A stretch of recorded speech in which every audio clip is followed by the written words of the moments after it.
Thank you for inviting me to give this talk on Christopher Wren's medical discoveries, entitled with a subtitle, Architect of Human Anatomy. And that word, architect, underlines, of course, his role in the visual portrayal of the results of the dissection and the experiments that his colleagues were doing with his collaboration. But also, it was, as you'll see, much more than that, that he was an active participant in those experiments and dissections and discoveries. So this was very much beyond just dry anatomy of the bones or tissues. It was very much function, physiology, functional architecture, you could say. So by way of lecture outline, I'm going to focus on 5 main areas of Wren's contributions. First, in anatomy, then in his role in introducing intravascular access. Third, his role in advances in lung function and the near discovery of oxygen, which in turn led to cardiopulmonary resuscitation, CPR, and then what I call some other things, a group of other things that don't fall into any of the above 4 categories. So quite a range, these are incredible topics. If Wren had done just that in the biomedical sciences, that would be enough to have a 300th celebration on. But as you know, and has been introduced, there were these other topics that he made enormous contributions to: astronomy, physics, particularly optics, mathematics, architecture, of course. And if that wasn't enough, he was a member of Parliament for a couple of decades. And he founded the Royal Society in his spare time.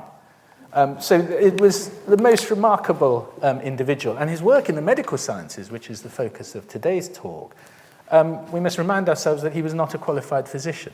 So it really makes it all the more remarkable when we will touch upon what he actually did.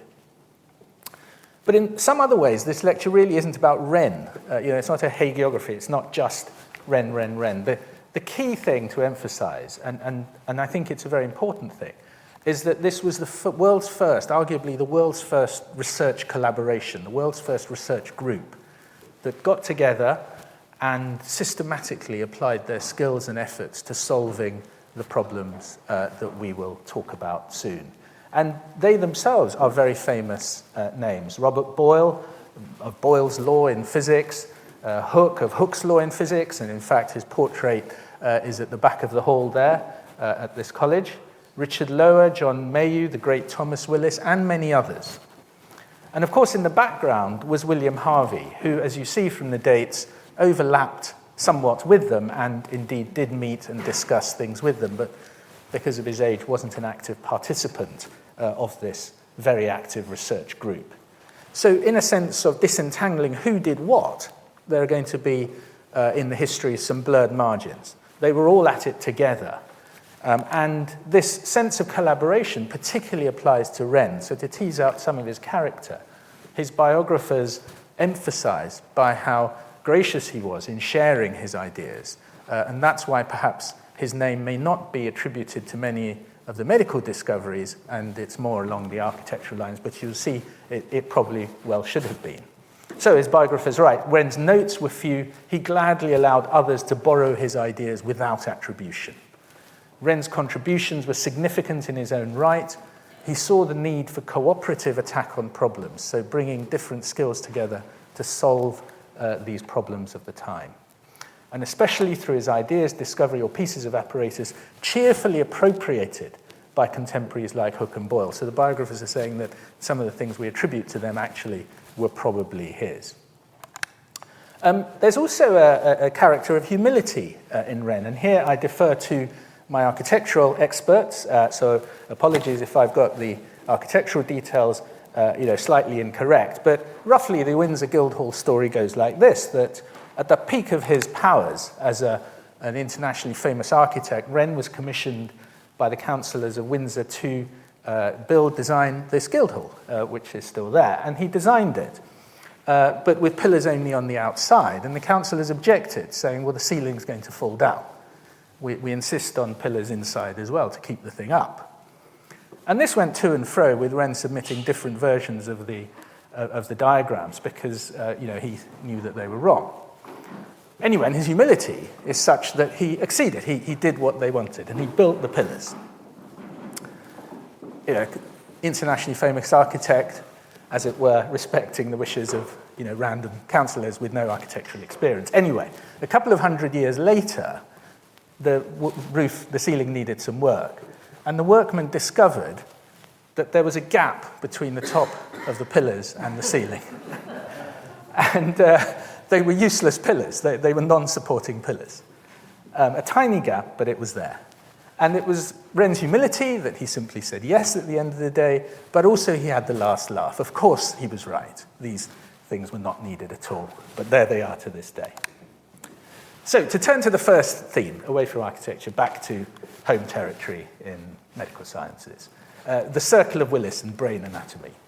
Now, Wren was part of this active research group, and he was actively dissecting. So this is a print from the day with Willis leading the dissections, and there next to him is Wren.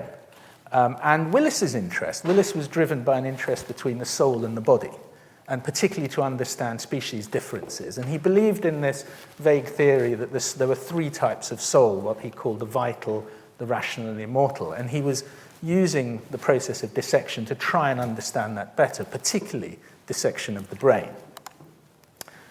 And in these researches, the group named, I won't go through the list, but named all these parts of the brain as new things. Now, the list in itself forms almost the entire brain. I mean, that is an awful lot of structures that they discovered or rediscovered and named, key structures that neuroscientists, neurosurgeons today will well recognize. I'm indebted to my colleague at St. John's, a successor of Willis's as professor of anatomy, who marked the birth of Thomas Willis with an article. And Professor Zoltán Molnár noted that Willis and Wren, through those identification of structures, had corrected much of the previous anatomy of the previous few hundred years. But even they did get some things wrong. For example, there are 12 cranial nerves, but they mistakenly lumped two of them together to form one, the seventh and the eighth, and even more remarkably, the ninth, 10th, and 11th, they seemed somehow to miss differentiating. So they did get things wrong, but these were huge advances, and Wren was doing the drawings. So Willis was doing the dissection, but all the drawings you see in Cerebroanatomy, which is the key book that Willis published, are Wren's alone. And in that drawings, it's worth considering how the brain's been portrayed through the ages. So, of course, in ancient times, it was just circles, circles within circles. Although there you can see in the Egyptian print, the sense of nerves just at the bottom of that circle. And of course, Da Vinci and Vesalius in the 16th century made huge advances through dissection. But in a sense, their portrayals were as they saw it. This was the brain as they dissected it. It's rather messy. It's very accurate in terms of what you see, but it's not particularly useful. And what becomes useful is Wren's very clear, crisp portrayal of the structures that he saw. Arguably, this is not what you actually see when you dissect the brain. It's what you think you see. In fact, today we're almost using Wren's picture to map onto what we see. And it was with function in mind that we think he did this, that he knew that this was going to be a map for future experimentation, perhaps for future dissection and future surgery, and this was the roadmap that pointed the way, a reference point. So it's very much more of a reference brain than is Da Vinci's or Vesalius's. Now, in all this, Wren was helped by several things. Obviously, artistic developments, developments in the arts. For example, perspective, a much greater appreciation of that. And Wren, in fact, invented a device, a machine called the perspectograph, wherein he could sort of trace out things using the machine from what he saw, and that would help him draw the perspectives. Artist tools had improved, and of course printing had improved so that books like Cerebroanatomy could actually be published in high quality. As I've said, Wren was really interested in presenting the pictures as the result of experimental dissection, rather than simply as art pieces of art as what we saw. This was really important. The third element that helped was his invention of injection of vessels, intravascular injection, which I will talk about in the next slides. But he was able, using that invention, to inject dye into the vessels to provide contrast, which enabled Willis better to dissect and to have a clearer result of the anatomy of the brain. Now, today, this is still used, and has been used for many years, in a process called cerebral angiography, where radiologists do inject a dye, usually now radio-opaque dye rather than a visible dye, to outline the form and structure of the vessels of the brain. They also had some good luck. This was the fourth element. Well, it was lucky for them, but not so lucky for poor Samuel Mashburn, the Wadham student, who was unfortunately struck by lightning and killed while punting in the university parks. Now, this was sort of good luck for dissection, because hitherto, almost all the dissection were on damaged, traumatized corpses, that whether they were accidents or hanging or other mishaps, it was very rare to find a cadaver that was physically untouched. And we now know today that electrocution really doesn't damage structurally any of the internal organs, so they're completely perfectly preserved. This is just electrical death, as it were. And the mishap to the individual enabled them to have a very clear brain structure to work on to produce their results. So the key result that, apart from lots of other structures in the brain, the particular key result which Willis's name is attached to is what's called the circle of Willis. This is a group of arteries at the base of the brain, and you see it there, but I've delineated it in red for ease of appearance there, and that's with the neural tissue stripped away. And the brain is supplied by 4 vessels, 2 carotid arteries and 2 vertebral arteries, and the circle of Willis is a system by which they are interconnected. Well, so what, as it were? Well, the so what of it is that this is of great functional significance. If there was no circle and one of the arteries was blocked, then that entire part of the brain supplied by the artery, i.e. roughly a quarter, I'll simplify the proportions, would be damaged with effectively a stroke. What the circle allows is contralateral flow, collateral flow. So even if one of the vessels is blocked, the blood flow can use the circle to bypass it automatically. And that's the functional advantage. In evolutionary terms, it's an advantageous to have this evolutionary trait and inherit it.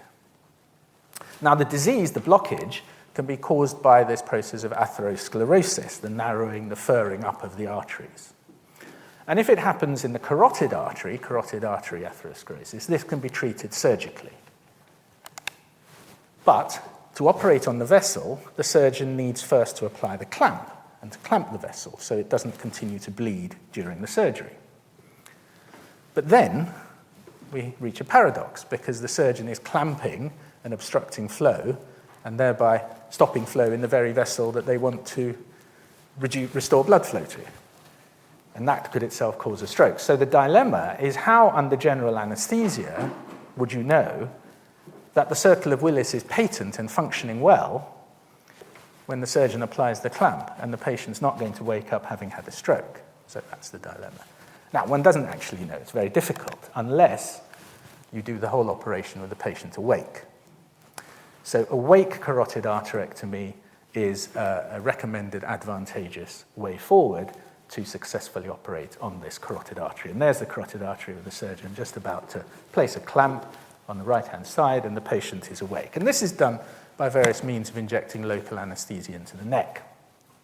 But that needs to be precise for a successful local anesthetic, because, of course, the surgeon's operating on a vital artery.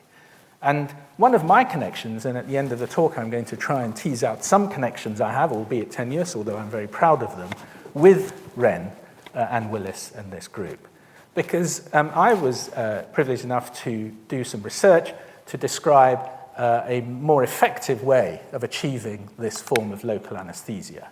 And I did so with the help of Professor John Morris, who was another successor of Thomas Willis as Professor of Anatomy in Oxford, and he and I did some classical dissection studies on the neck And without going into details, we made some discoveries around what's called the deep cervical fascia, which enabled the placement of the local anesthetic much more effectively to achieve more successful surgery.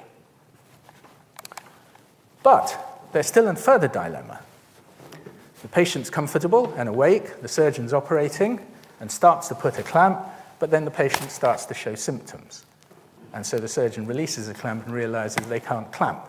What to do now? Does the operation have to be abandoned? Not quite. It is possible to do a smaller operation and insert a shunt into the vessel that bypasses the area to be clamped. So we know the circle of Willis isn't patent, but we can then apply a shunt to bypass locally, as it were, the obstruction, and that allows the area to be clamped and operated on. One shunt was invented by the author Roald Dahl, that many of you know of or heard of, read his books. And Dahl invented it for treatment of hydrocephalus, which is swelling of the brain, the cerebrospinal fluid. And he did so because, unfortunately, his son, at the age of 4, had a traumatic car accident and developed hydrocephalus. And the shunts of those days to shunt away the cerebrospinal fluid kept blocking. So Dahl invented a new type of shunt. So it wasn't for this particular operation, but the principle was the same. Willis, in De Anima Brutorum, described the formation of cerebrospinal fluid, again assisted by Wren's drawings. Through comparative anatomy, they realized how cerebrospinal fluid was there across many of the species and approximately, quite accurately, how it was formed and its circulation. So there are these interesting connections in that sphere.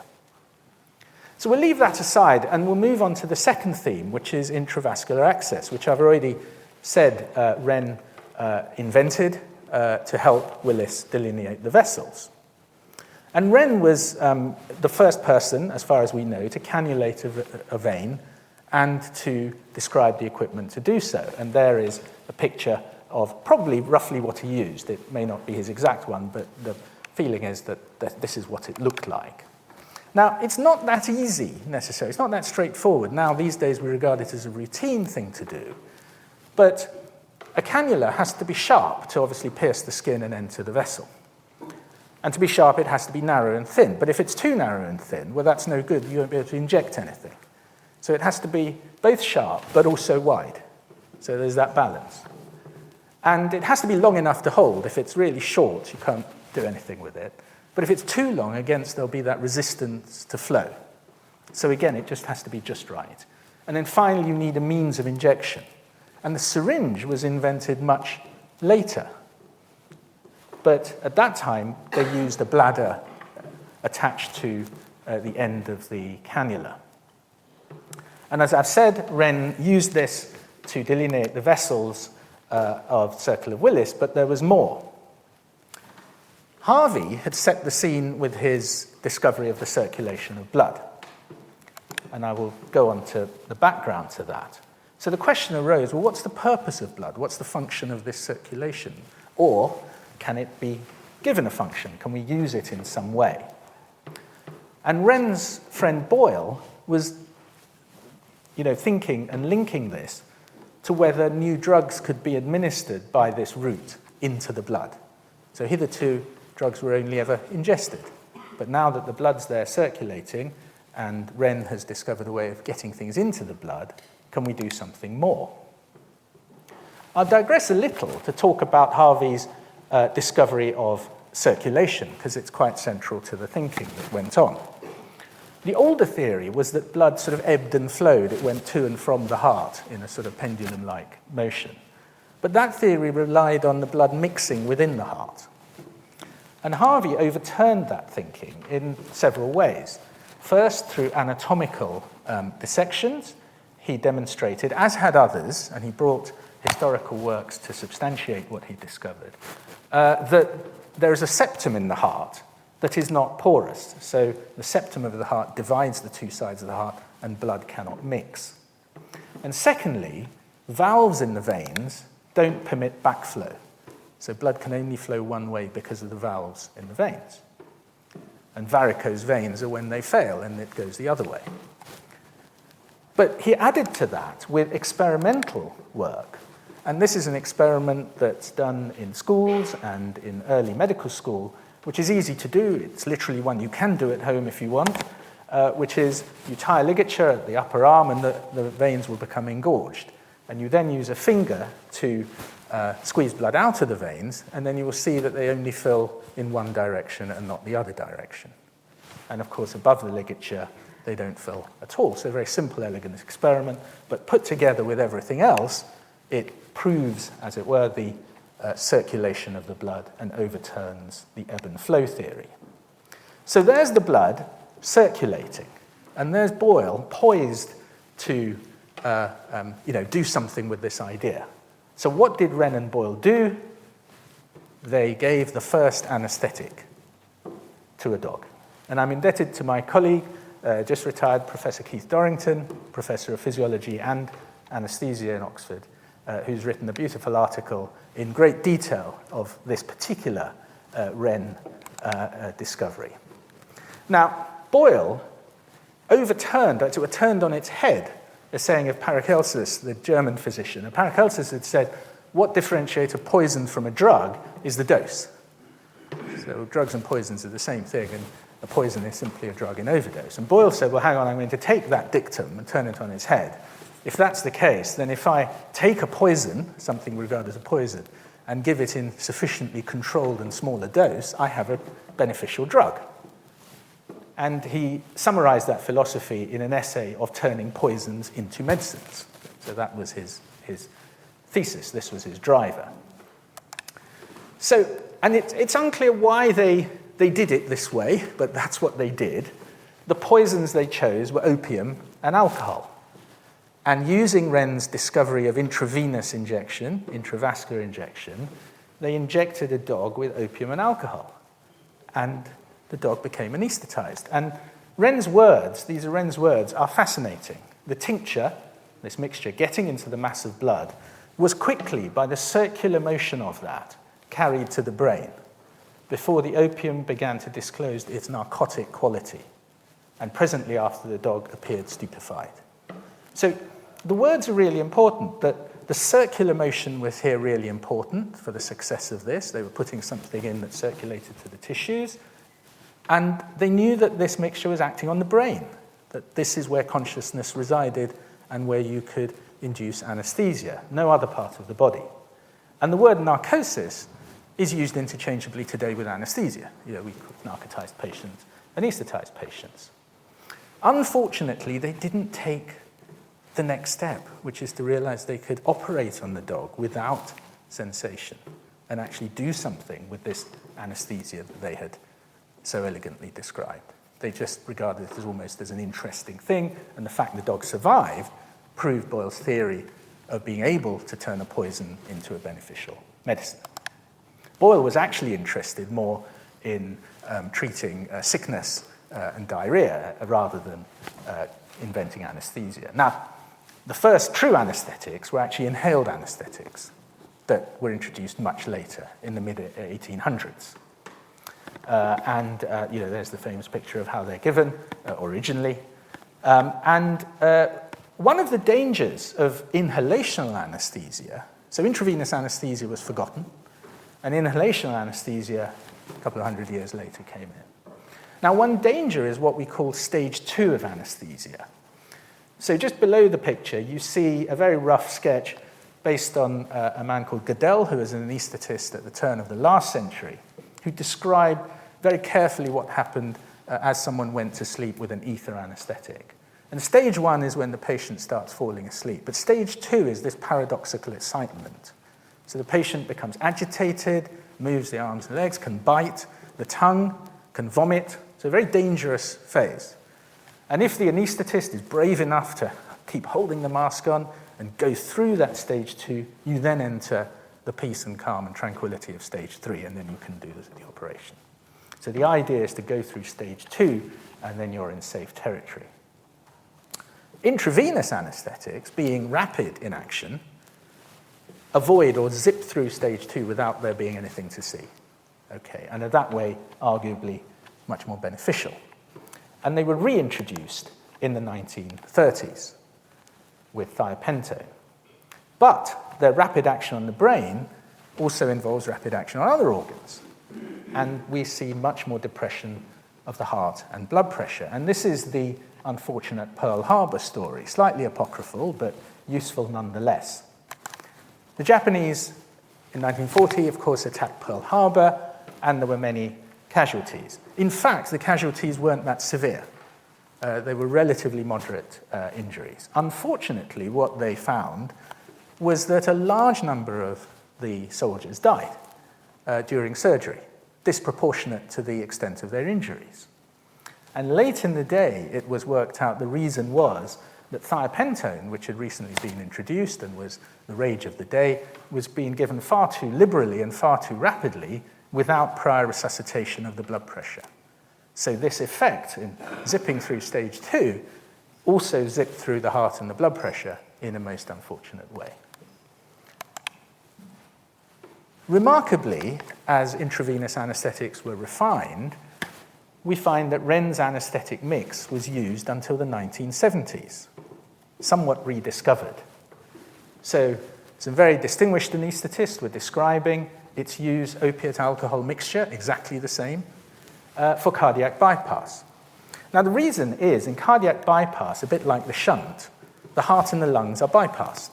Okay, and therefore, if the lungs are bypassed, they can't absorb the inhaled anesthetic. So you can't keep a patient asleep with an inhaled anesthetic during bypass. It has to be an intravenous anesthetic.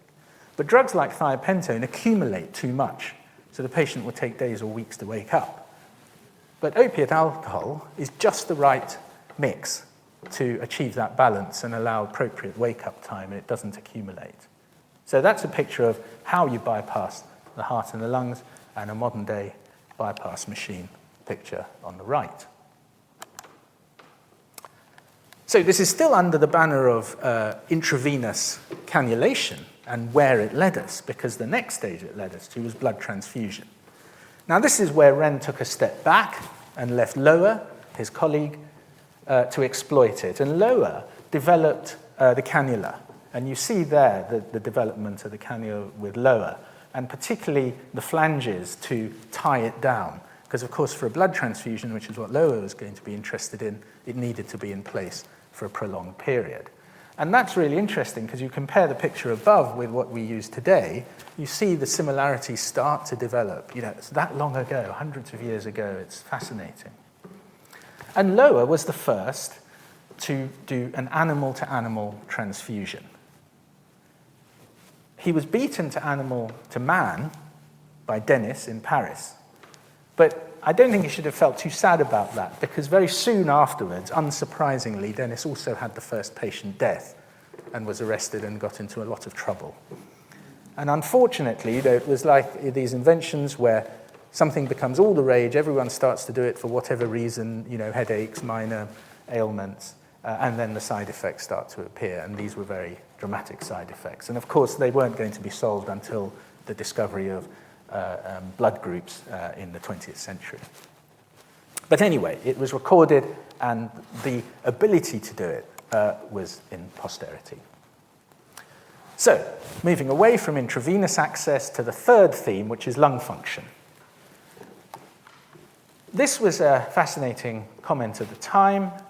Dr. Wren made use of this experiment, which was one of his colleagues' experiments, which we'll come to, Mayo's, to explain the motion of the muscles by explosion. So Wren was interested in the question of how muscles worked, and he felt that there was literally an explosion in the muscles that caused the contraction. And he was actually right, because the explosion, in the sense of modern biochemical parlance, is this equation, which is glucose combining with oxygen, exploding, as it were, to yield carbon dioxide and water, and, of course, ATP, which is the molecule of energy. But it's a combustion process, what we call cellular respiration. And what Wren was referring to as an explosion was this combination, this volatile combination of some form of energy with some form of what we call oxygen. So this is the modern view of what Wren was describing, which is extremely interesting. In other words, Wren recognized in this and other observations that there was some link between the air that we breathe and a muscle explosion going on in the tissues. He further imagined that if you could somehow control the air that we breathe, limit the volume, you could have an instrument of respiration. And by straining the breath from fuliginous vapors to try whether the same breath, so purified, will serve again, can you rebreathe the air if it's confined in a bag or a sack? Now, we know we can't because we need to remove something that is fuliginous from it. So remarkably, what Wren was describing here was a rebreathing apparatus, so long as that rebreathing could suck away what we know to be carbon dioxide. And this is exactly what we do today in an anaesthetic breathing circuit. We use, commonly throughout the world, something called a circle system, where we rebreathe the air in exactly the way that Wren described. The carbon dioxide is scrubbed by soda lime, again, in exactly the way that Wren described. And this saves on gas flows. It saves on oxygen, and it saves on anaesthetic vapor. So it's cost effective, but of course in today's interests, it's also got a very good carbon footprint. So you only need about a couple of 100 mils of fresh air going in for an overall minute volume of 5 liters a minute. So extremely efficient. So there I've drawn a diagram where on the left, the fresh air comes in at this very low rate. It picks up the anaesthetic and goes into the circle system. The patient breathes and rebreathes that in a circular manner, with the CO2 being absorbed by the CO2 absorber that you see there. And this can go on indefinitely, and there's the modern-day picture of it. So it's fascinating that Wren imagined this to be possible and desirable. And this was all linked to his friend John Mayhew's work on what we now know to be the near discovery of oxygen. So he used an adaptation of Wren's imagined breathing device to design a sort of volumetric analysis of what happens with the air. Now, the prevailing theory of the time, rather like Harvey's ebb and flow theory, in respiration terms, was this theory of phlogiston. Now, it's really difficult to explain phlogiston. It's like a reverse oxygen. That's the closest I can come. It's actually something given off by burning objects, is phlogiston. And dephlogisticated air is therefore purified air. It's impossible to describe it well, but I hope you get the gist of it as you come to see John Mayhew's experiments. What he did was basically use an inverted flask over a tray of water. And inside the flask, he placed a small animal, or at times a piece of burning wood or coal that he was able to ignite with a magnifying glass. And what he found was that with time, the level of water in the tray rose up inside the flask. Okay, the inescapable conclusion was that something was taken from the atmosphere. And we now know this to be oxygen. Now, he was lucky in those experiments because the water had impurities that were able to absorb the carbon dioxide to give this result. If you do it with distilled water or plastic, you don't get the same result. But it was much more dramatic because of the equipment that he used. So this was Wren's rebreathing system, used as volumetric analysis to prove that something was taken away from the air. Again, achingly, they didn't take that step and say, this is now oxygen. We have now overturned the phlogiston theory. They tried to interpret it in a complex way within the paradigm of phlogiston, which is unfortunate, and left it to Lavoisier in France over 100 years later to actually discover oxygen by chemical experiments. He observed that burning metals gained weight. They were oxidized, and they gained weight rather than lost weight. So they did not give off phlogiston. But combining this with earlier experiments, then the weight of evidence was towards oxygen. The fourth theme, cardiopulmonary resuscitation. Now, before the 17th century, there were various ways. It was recognized that you could resuscitate the apparently dead, particularly recent drowning victims. This was a popular method, which was to flog them. So you pull the victim out and you start flogging them with branches and birches. This was suitably called the Russian method, which was to pack the victim in ice and hope for the best. And the opposite of that was to essentially set fire to the patient. And neither worked terribly well. And then, of course, there was the trotting horse method, where you put the body over a horse and trot it round and round and again hope. And there was no rhyme or reason to any of these at all. Because as we now know, in order to have successful resuscitation, you need to know what the heart does, and you need to know what the lungs do. And that's how you can have cardiac compression and pulmonary ventilation, which is the mainstay of cardiopulmonary resuscitation.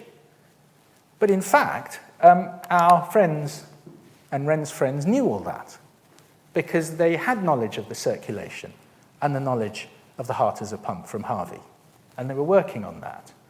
Lower had used cardiac massage in his experiments in an animal to pump blood out of an artery to collect it. And he also noted that as he did so and ventilated the animal's lungs, the blood remained red. There was this inkling of something persisting here. Wren had developed this fantastic method of intravenous injection of drugs, and Mayo had nearly discovered oxygen. Knew that there was something good about the air. So putting all that together, they were ready to apply this. And they had their opportunity with the unfortunate, but later fortunate story of Anne Green. Anne Green was a maid who had a stillbirth, but hid it. And when the body of the child, the fetus, was found, she was tried and very rapidly convicted of murder and hanged on the 14th of December in 1650 in Carfax, in Oxford, in the centre of Oxford. The friends, Willis and Petty, who was reader in anatomy, as was their right under the university statutes, claimed the corpse and dragged Anne Green's body to Beam Hall, where Willis lived, and they did their experiments. And this is where the friends got together. And she stayed there for some weeks, so it's inevitable Wren would have been involved. It's difficult at this distance from history to know who did what, but they applied their discoveries to resuscitate her. What they did is unclear, probably all of the above, but they were successful. She survived the hanging. And this was truly a miraculous result, so much so that her conviction was quashed. And Anne lived for 15 years longer and bore 3 children. And this is all documented as the world's first resuscitation, applying all those early methods. So the fifth group, this hodgepodge of other contributions, which in themselves are extremely significant, microscopy. So Hooke wrote the beautiful book, Micrographia, using the newly found technique of microscopy, but Wren got there first. And Wren's drawings, which aren't actually in Micrographia, Wren's are in the Royal Collection, are very, very similar, and Hooke was inspired by them to draw these small animals. Operative surgery, for some reason that is still unfathomed, Wren wrote a monograph on how to perform a splenectomy, the taking out the spleen in a dog. Now, I don't know why he did it, but he did, and it's a very difficult operation. It's a major operation to do. It's done for a number of reasons these days, including some cancers or trauma. But in his description, he was emphasizing the care with surgical ligatures to prevent blood loss as being something good, to have good outcomes. Careful suturing of skin, attention to detail, including post-operative care, so look after the dog afterwards. So very holistic. It's not just the surgery and anatomy, but he was looking at surgical outcomes. So it's a fascinating but isolated insight into his interest in surgery. He drew biopsy specimens for Willis and his medical friends.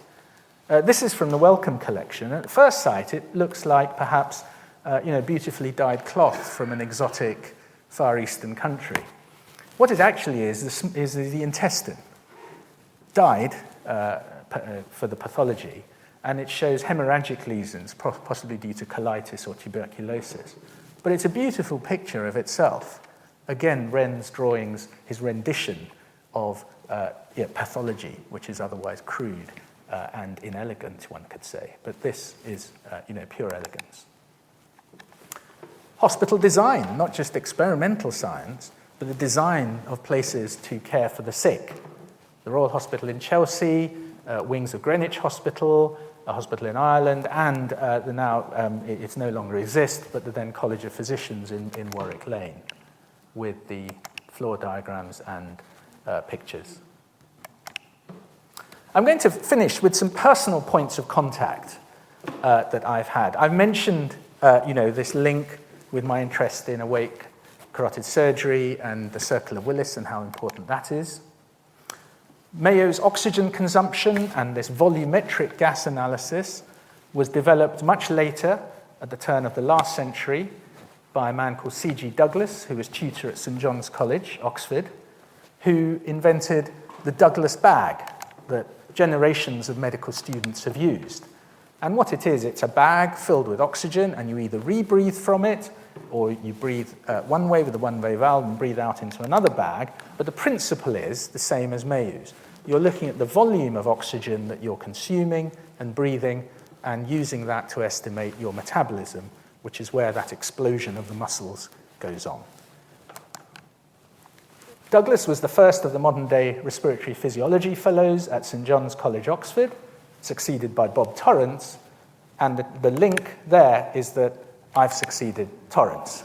So still using the volumetric analysis that Mayow described all those hundreds of years ago in the same city. Another St. John's connection, I'm indebted to Professor Catherine Blundell, who's Gresham Professor of Astronomy, who discovered this. I don't know how she did it, and neither of us knows how it happened or why. But Christopher Wren's father was a student at St. John's College, Oxford. And somehow he etched, or got his name etched, in a glass panel in a window of our old library. There's the window, there's the panel, and if I blow it up, you just about see his signature. I don't even know how you get that done on glass, so that's probably the subject of somebody else's lecture. And finally, the link is that many of these experiments that I've described were done in this building, Beam Hall. And Beam Hall is interesting because it was built in 1187, and it's been in continuous occupation and use by students and professors. It's the oldest building, university building in the world as a result of that. And the resuscitation of Anne Green happened here. The discovery of the circle of Willis happened here. Mayow's experiments, everything was here. And it's had two important residents, obviously Thomas Willis, where he lived at this period, and me. Because I was housed there as an undergraduate. It's now part of Corpus Christi College. And I just thought it was the most incredible thing to be living in the rooms where these things actually happened and have been documented as happening.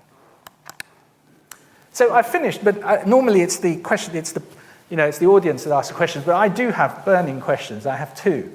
One is, what would Wren and the Oxford group make of what we know now, especially in relation to anaesthesia, which is my subject, or oxygen, which is what I research in? And I think their response would be rather mixed. I think they'd be kicking themselves because they were there. They got it. They got both of it, right. But then they would concede that, yeah, we knew it all along, we knew it was going to happen. We knew we were right. So I think it was mixed. The second question I have is, of all these things that Wren was doing, from architecture to astronomy to medical science, which did he enjoy the most? What gave him the most satisfaction? Everything from splenectomy to designing St. Paul's. And I'm afraid I don't know. So I'll leave it there. Thank you very much. Thank you for listening. I'm going to take a question that's come in from outside. So in regards to the circle of Willis, do we know that the possibility of alternative routes of perfusion around the circle of Willis, presumably, was evolutionary adaptive, and which vertebrates share it? Oh, that's comparative anatomy, testing my comparative anatomy here. Evolution, the evolutionary one's easier because there's a saying that nothing makes sense except in the context of evolution. So if we see something, we assume, and we're probably right, that it has evolved and it persists, so it's likely to be a good thing. Comparative anatomy, I'm afraid you've got me there. I think almost all the mammals, but beyond that, I'm really pushed. Maybe there's someone, please, sir. There's a question at the front here, thank you. Forgive me if I've missed something obvious, but when you described the fraught position that they were in when they tried to operate on the cardiac artery, with general anaesthesia, but they could do it under local anaesthesia.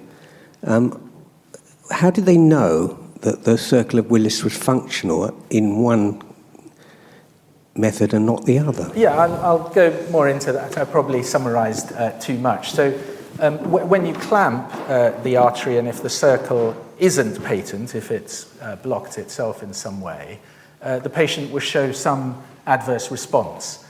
So if they're squeezing, they might not be able to with one hand, or if they're speaking, they might lose the power of speech or some words, or they might even change their conscious level. So that's how we know in the awake patient that the circle is not working. But all of that's impossible in the anaesthetized patient. You just have to hope. So, near the beginning of your talk, you spoke about the great anatomical features in the brain, which this group observed and gave names to. Now, I've heard it said that in a living person, the brain has a consistency rather like porridge. And when medical students dissect the brain, they do so in a brain which has been fixed and hardened with formalin or something like that. Were Wren's group able to fix the brain in some way? That's a really good question. And I'll answer it advisedly. In general, not. They were operating on fresh cadavers. They literally claimed the bodies as they died, if they were hanged, as in the case of Anne Green, and started dissecting straight away. I'm not aware that they actively preserved them for later dissection in the way that we do now. But your point's well made, and you're right. There is a difference between the fresh cadaver and the preserved cadaver, and that's why that lightning strike student was so important for the particular discovery. it's not so much porridge as a good panna cotta,